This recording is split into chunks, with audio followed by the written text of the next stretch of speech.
तो बर्क की मुश्किलें बढ़ती जा रही हैं। अखिलेश इस वक्त हमारे साथ जुड़ चुके हैं। कानून क्या कहता है, क्योंकि बर्क हर उस दरवाजे पर जा रहे हैं जहां पर उन्हें राहत मिलने की उम्मीद है। क्या राहत मिलने वाली है, आज क्या होने वाला है?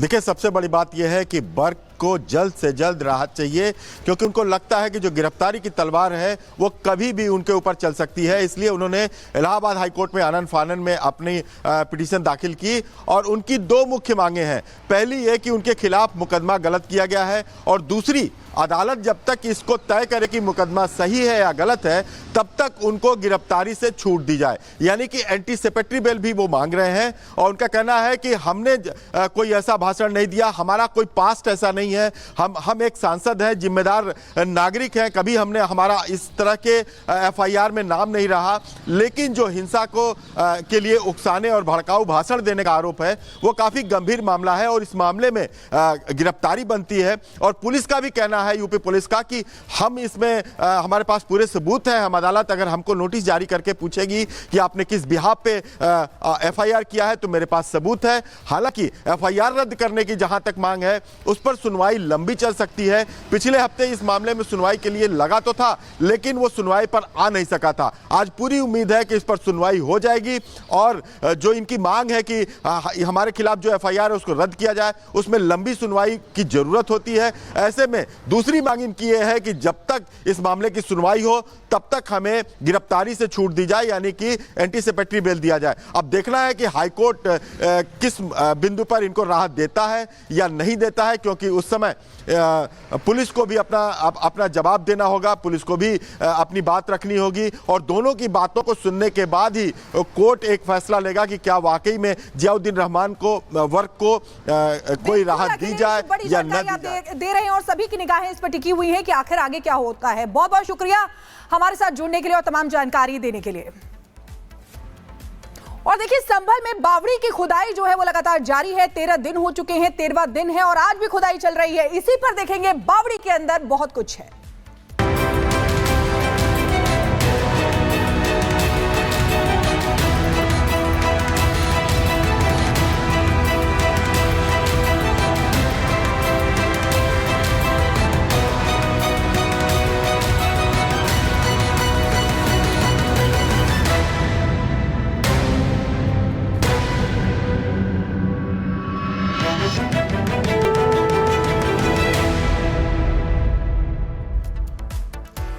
संभल में आज 13वें दिन भी बावड़ी की खुदाई लगातार जारी है। आपको बता दें कि 2 फ्लोर तक खुदाई हो चुकी है। जैसे ही तीसरे फ्लोर पर पहुंचे खुदाई करने के लिए, तो वहां से जहरीली गैस का रिसाव होने लगा, यानी कि कार्बन मोनोऑक्साइड निकलने लगी, जिसकी वजह से खुदाई का काम कुछ समय के लिए रोकना पड़ा तीसरे फ्लोर की खुदाई करने पर। लेकिन अब फिर से खुदाई जो है वो जारी हो गई है। ये तस्वीरें आपको दिखा रहे हैं। 13 दिन हो चुके हैं और हर दिन नए रहस्य बावड़ी के अंदर से निकल कर आ रहे हैं। एक रिपोर्ट इसी से जुड़ी आपको दिखाते हैं।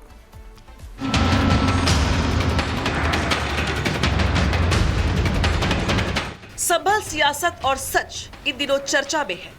संभल को लेकर सियासत तो खूब हो रही है, लेकिन संभल में सदियों से जिस सच को छिपाने का प्रयास किया गया, जिस सच को मिट्टी में दबाने का प्रयास किया गया, वो सच्चाई भी अब हर खुदाई के बाद सामने आती दिखाई दे रही है। संभल के चंदौसी में राजा आत्माराम की बावड़ी की खुदाई बीते कई दिनों से लगातार जारी है।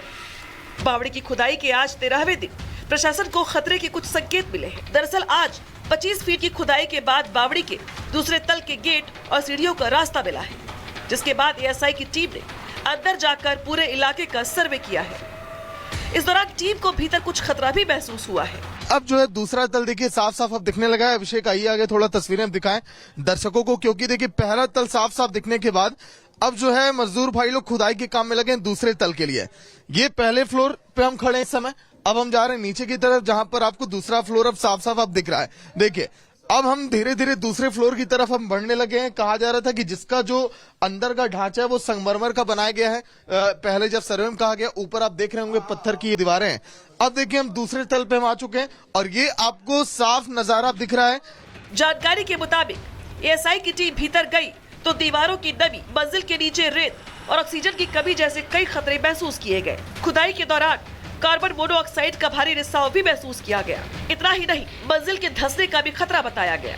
जिसकी वजह से वहां की खुदाई की प्रक्रिया को रोकना पड़ा। फिलहाल एएसआई के अधिकारियों की तरफ से खुदाई की प्रक्रिया में लगे सभी कर्मचारियों को सावधानी बरतने के निर्देश दिए गए हैं। साथ ही जानकार ये भी बता रहे हैं कि एएसआई की टीम एक बार फिर भूगर्भ वैज्ञानिकों के साथ अंदर जाकर बावड़ी का सर्वे करेगी, ताकि वैज्ञानिक पद्धति से भी तथ्यों की पड़ताल हो सके। फिलहाल लोग इस ढांचे के 3 मंजिला होने का अनुमान लगा रहे हैं। ताकि दूसरा तल अब कैसा दिख रहा है, इसकी बनावट अब कैसी है, अब लगातार देखिए इस पर चर्चाएं अब चल रही हैं। दूसरा तल का ये देखिए यहाँ पर भी आपको लाल पत्थर आपको दिखाई दे रहे होंगे। जो ऐतिहासिक इमारत है, इसकी जो दीवारें हैं वो भी यहाँ पर लग रहा है कि यहाँ प्राचीन पत्थरों से किस तरह से इसका निर्माण किया गया है। कुदार से लगातार देखिए खुदाई लगातार की जा रही है ताकि इस ऐतिहासिक धरोहर को कहीं से भी नुकसान ना पहुंचे। अब देखिए अंदर इसकी गहराई और भी हो सकती है लगभग इसकी तरह, क्योंकि ये बावड़ी जो है लगभग 200 साल पुरानी बताई जा रही है। देखिए तस्वीर हम गलियारे में से होते हुए आ गए, ये जहाँ बीच में कुआं है और ये जो 4 दरवाजे जहां पर जो हम खड़े हैं जो देखिए दिखाई दे रहा है, ये चारों ये दरवाजे, यहाँ बीच में कहा जा रहा कुआं है जिसकी खुदाई लगातार जारी। और अब जो बावड़ी का तल है लगभग अब साफ साफ अब दिखने लगा। ये पहले तल की खुदाई अब आप पूरी आप मानिए। आपको बता दें कि खुदाई में बावड़ी के भीतर मिली संरचना ऐतिहासिक रहस्यों को उजागर कर रही है। दरअसल राजा आत्माराम की बावड़ी अपने समय में पानी के लिए महत्वपूर्ण स्रोत के रूप में जानी जाती थी। नहीं, बावड़ी का इस्तेमाल पानी को सुरक्षित रखने के साथ साथ सैनिकों के आराम करने के लिए भी किया जाता था। एएसआई की टीम के मुताबिक बावड़ी की बनावट भी काफी पुरानी है और बावड़ी की दीवारों में अभी भी काफी नमी है। अंदर तापमान में भी फर्क महसूस किया जा रहा है। ऐसे में दीवारों के धंसने के चलते मौजूद है। कितना समय लगा, किस तरीके से चौकी को बनाया जा रहा है? सर आज 6 दिन हो चुके हैं, इतनी स्पीड से काम चल रहा है। बिल्कुल मैं इंचार्ज यहाँ का मैं ही हूँ। पूरा काम ऐसा कर रहा है, बिल्कुल फास्ट काम। लेंटर हमने रात डाल दिया 12 बजे। अब इस पर हम एक रद्दा लगाएंगे चारों तरफ, ये पिलर खड़े करने हैं ऊपर को हमें, ये वाला। उसके बाद में बाउंड्री करने के बाद में यहाँ का लेवल तैयार कर देंगे। पेड़ हमने कल ही लगवा दिए।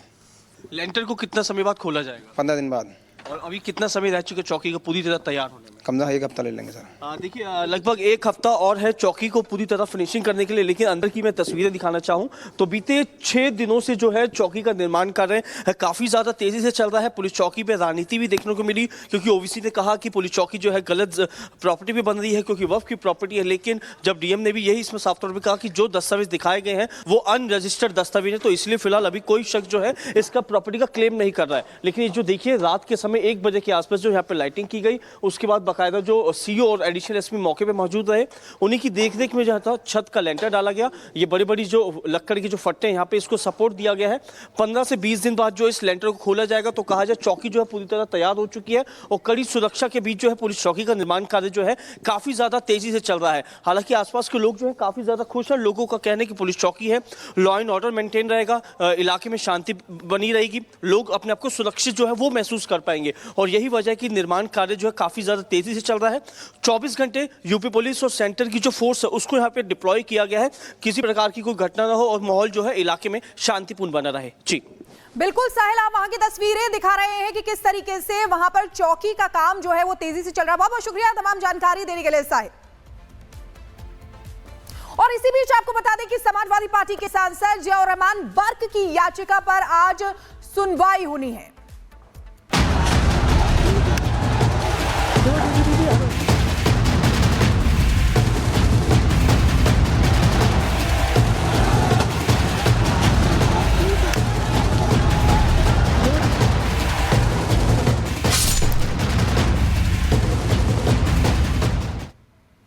तो बड़ी खबर आपको बता दें, इलाहाबाद हाईकोर्ट में आज सुनवाई होगी जियाउर रहमान बर्क की याचिका को लेकर। आपको बता दें कि सपा सांसद बर्क ने याचिका डाली है इलाहाबाद हाईकोर्ट में, क्योंकि उनके खिलाफ हिंसा को लेकर एफआईआर दर्ज हुई थी और अब वो चाहते हैं कि अपने खिलाफ जो केस दर्ज हुए हैं वो रद्द किए जाएं और इसी को लेकर उन्होंने याचिका दाखिल की है जिस पर सुनवाई होनी है। तो ये बड़ी खबर आपको बताते हैं, समाजवादी पार्टी के सांसद जियाउर रहमान बर्क जिनकी याचिका पर आज सुनवाई होनी है इलाहाबाद हाईकोर्ट में, आज सुनवाई होगी। बर्क को अपने खिलाफ दर्ज केस रद्द करने की याचिका उन्होंने डाली है जिस पर सुनवाई होनी है। आपको याद होगा कि किस तरीके से 19 नवंबर को पहली बार सर्वे हुआ था जामा मस्जिद का और उसके बाद 24 नवंबर को जब सर्वे टीम दोबारा जामा मस्जिद में सर्वे करने के लिए पहुंचती है तो वहां हिंसा होती है। उससे पहले ये आरोप जियाउर रहमान बर्क पर लगाए गए थे कि उन्होंने भड़काऊ भाषण दिया था, जिसके बाद हिंसा हुई और अब उन पे